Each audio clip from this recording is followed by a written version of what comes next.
Calixte Beyala, Joseph Massescaron, Elisabeth Lévy et notre débatteur d'un soir, Tariq Ramadan, le célèbre théologien musulman. Et d'ailleurs, nous allons recevoir quelqu'un dont le témoignage devrait bougrement vous intéresser, monsieur Ramadan, mais pas que vous, sans doute. Voici Ludovic Mohamed Zahed. Bonsoir. Bonsoir. Bonsoir, monsieur. Vous êtes depuis quelques mois l'imam d'une mosquée un peu particulière, une toute petite mosquée qui est installée, nous dit-on, dans l'est de Paris. Peut-être que vous pourrez nous dire où, mais peut-être pas. Vous accueillez, entre autres, dans votre mosquée, des musulmans homosexuels. Est-ce que c'est d'ailleurs l'objet de votre démarche? Est-ce que c'est une mosquée pour les homos? Non, je pense qu'effectivement, il ne faut pas être essentialisant, comme on disait tout à l'heure, et qu'un homosexuel peut faire autre chose que des choses pour simplement des homosexuels. Le constat duquel je suis parti, effectivement, un peu avant ce débat sur le mariage en France, entre personnes de même sexe, c'est que moi, à titre individuel, je n'étais plus accueilli de manière sereine et apaisée dans la mosquée de mon quartier. J'habite dans le nord de Paris, peu importe où.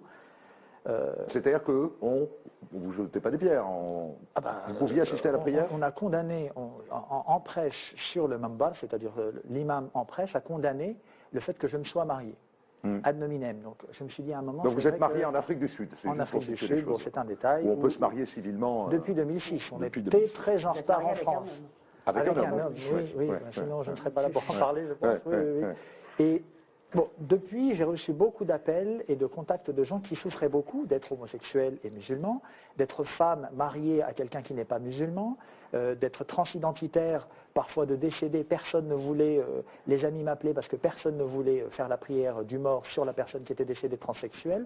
En Iran, je rappelle que c'est autorisé, c'est remboursé à 50% depuis l'ayatollah Khomeini, par la sécurité sociale. Donc tout ça... L'opération des transsexuels? Oui, tout à fait, la transition sexuelle. Donc tout ça, je me suis rendu compte effectivement depuis des années que ça n'avait pas grand-chose à voir avec l'islam, vu que des gens qui, sociologiquement, étaient musulmans, pratiquants, spirituellement engagés dans une recherche authentique vers Dieu, mais qui ne trouvaient pas effectivement d'interlocuteurs dans le domaine religieux, on peut appeler ça un imam. En arabe, ça veut simplement dire être devant pour guider la prière, mais je ne suis pas le seul imam dans cette mosquée inclusive.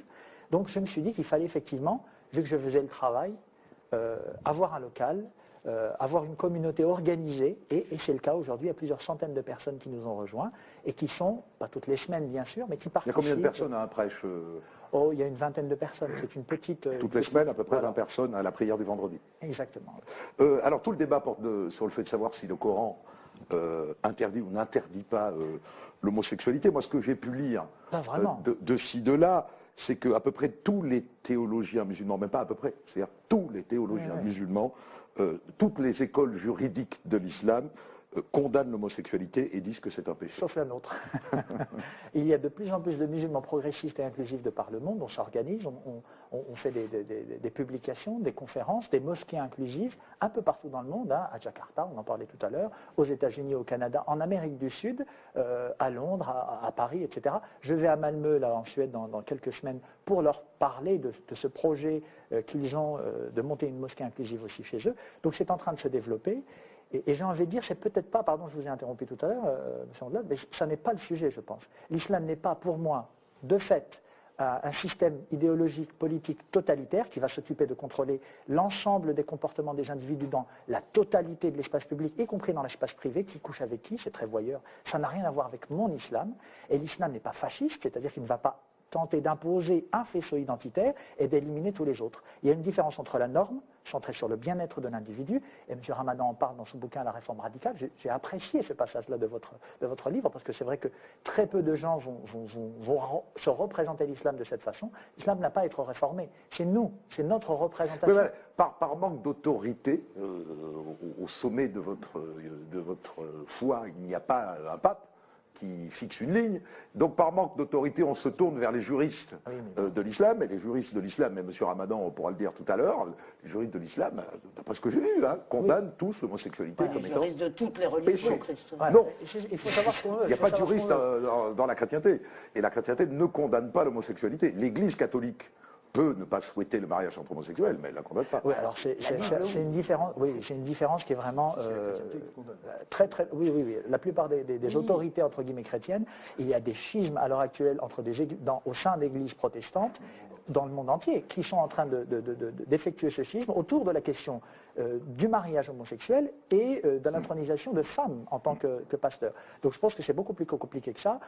Encore une fois, moi je ne pense pas que l'islam a besoin d'une autorité suprême. C'est une chance, ça a été une chance pendant des siècles. Et s'il y a des troubles politiques, géopolitiques ou autres, eh bien, c'est comme dans tous les pays, il ne faut pas sans arrêt se retourner vers la religion, il faut savoir ce qu'on veut. Si on veut l'autodéfinition et l'autodétermination, dans ce cas-là, il faut... Alors on va élargir le débat, puis je demanderai à Tariq Ramadan de réagir tout de suite, mais juste avant, est-ce que vous êtes content de témoigner ce soir face à Tariq Ramadan? Ah ben, c'est mon frère en islam, donc est-ce que ça compte content de le rencontrer pour vous de dire ça devant lui? Je n'ai jamais, à titre personnel, dépensé mon énergie, et Dieu sait qu'il y a beaucoup de travail à faire de ce point de vue-là, pour essayer de convaincre une quelconque autorité.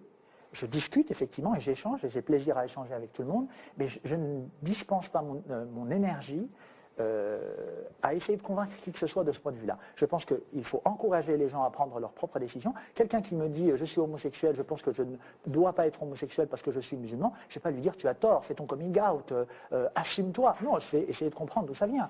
Parce que c'est l'intériorisation, comme on dirait en psychologie, d'une norme, d'une normativité hétéronormative qui pose problème de manière factuelle. Quoi. Bon, Tariq Ramadan, vous venez d'entendre son témoignage.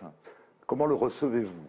Non, d'abord, j'aime beaucoup la façon dont il l'exprime et dont il l'a traduit. Je ne suis pas d'accord sur le fond, mais je pense que c'est très important. Vous n'êtes pas d'accord avec quoi? Alors, justement, il y a plusieurs choses qu'il faut qu'on mette en évidence. Vous avez parlé justement de l'autorité. Qui a autorité en islam?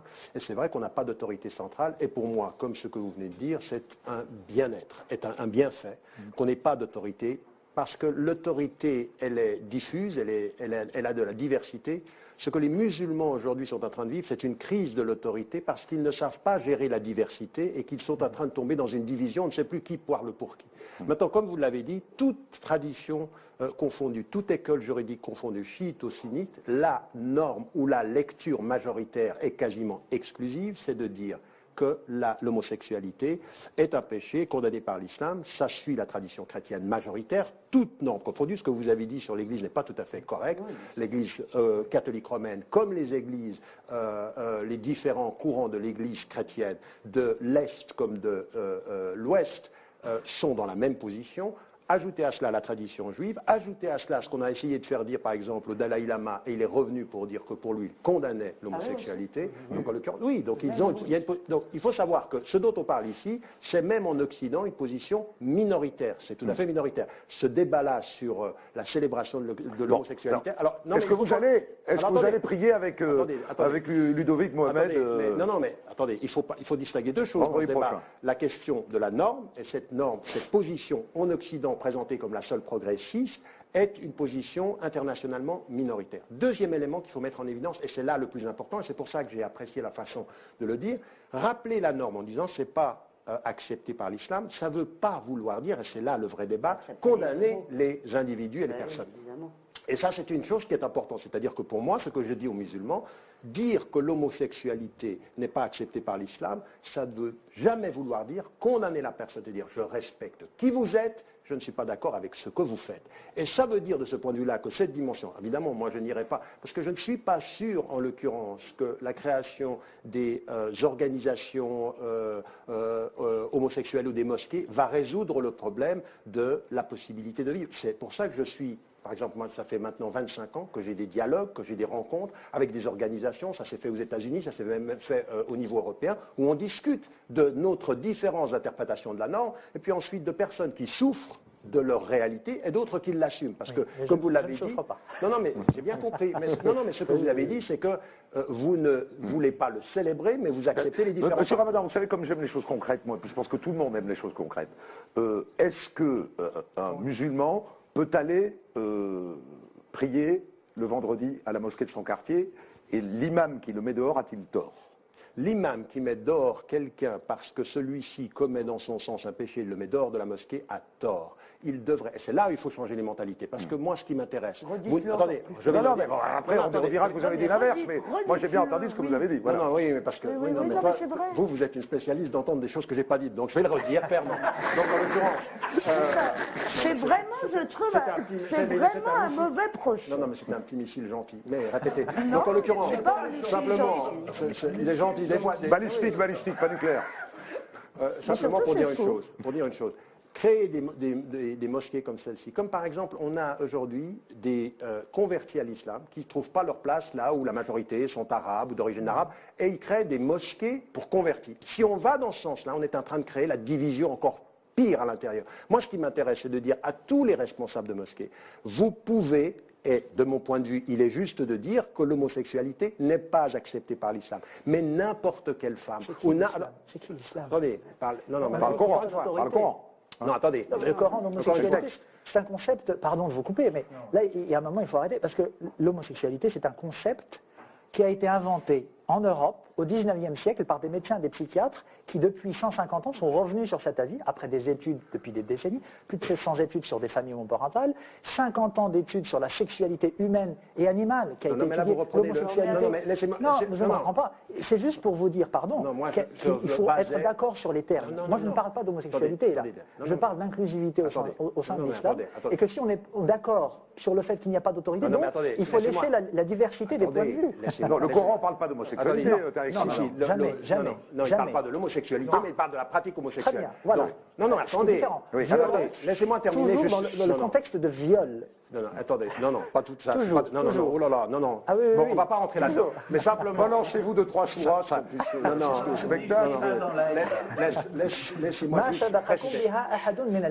dit Dieu dans le Coran. C'est-à-dire aucun autre peuple avant vous n'avait commis cette turpitude, cette abomination. Il y a des gens aujourd'hui qui croient que l'homosexualité a été inventée par Sodome et Gomorrhe il y a 5000 ans. Mais aujourd'hui, on sait que ça n'est pas le cas. Mais c'était pendant cette ijtihad et cette ijma. Ça n'a rien à voir avec la pratique, ça va voir avec la légalisation. Le texte fait référence au fait de la normalisation. Laissez-moi terminer, parce qu'on ne va pas faire un débat théologique là-dessus. Simplement, ce que j'étais en train de dire, c'est pour ça que j'ai commencé par dire ce qui était la norme reconnue par la quasi-totalité. Mais la réforme, c'est la minorité. Alors attendez, non, mais laissez-moi terminer. Vous êtes quand même... Son père, fondateur de la psychologie. Attendez, il faut vous devez quand même admettre qu'il y a quand même une opinion majoritaire. Vous pouvez considérer qu'elle n'a pas de fondement, mais vous devez admettre qu'il y a une opinion. Moi, je parlais de cela. En disant simplement, sur cette opinion majoritaire, ils peuvent avoir comme position le fait, et je pense pour moi que c'est la position qui est celle de la majorité, qui représente la position islamique comme la position chrétienne et juive. C'est votre droit. C'est mon droit. Et donc, ils peuvent avoir ce droit-là. Ma question, ma position, elle est celle-ci. À aucun moment, il ne devrait être permis à un imam ou à n'importe quelle autorité religieuse d'interdire l'enfant. Mais attendez, mais laissez-moi terminer. On le discrimine, Est-ce que je peux terminer? Oui, bien sûr, mais vous l'avez dit. Non. D'accord. Pour changer les mentalités, c'est cette position-là qu'il faut faire. C'est-à-dire, pour ma part, créer des organisations alternatives peut poser le problème de s'auto-exclure. Elisabeth Lévy et Calix. Elisabeth, pardon. Moi, c'est Elisabeth. Moi, je pense que, sur le plan religieux, moi j'ai quand même l'impression que toutes les grandes religieux, vous appelez ça comme vous voulez, condamnent la sexualité non reproductive en quelque sorte. C'est à peu près lié à ça. Bon, attendez, mais ce qui nous intéresse, si vous voulez, on sait très bien. Moi, je peux vous citer un tas de trucs dans la Bible ou dans le Coran ou dans ce que vous voulez. Si vous voulez, non mais qui sont absolument épouvantables. Qu'est-ce qu'il faut faire à son voisin quand il a fait ceci ou cela? Je veux dire, il faut passer par le fil de l'épée toutes sortes de gens. Il est bien entendu que les questions qui se posent, c'est comment nous interprétons nos textes. Voilà. Donc, la question qu'on se pose souvent à propos de l'islam, je m'adresse à la fois à Tarek Ramadan et à vous, c'est pourquoi, et en particulier aujourd'hui, c'est souvent l'interprétation la plus littérale, la plus... disons, je vais employer un terme que j'aime pas, mais il m'en vient pas d'autre, la plus rétrograde, je dirais, qui prévaut. Et il me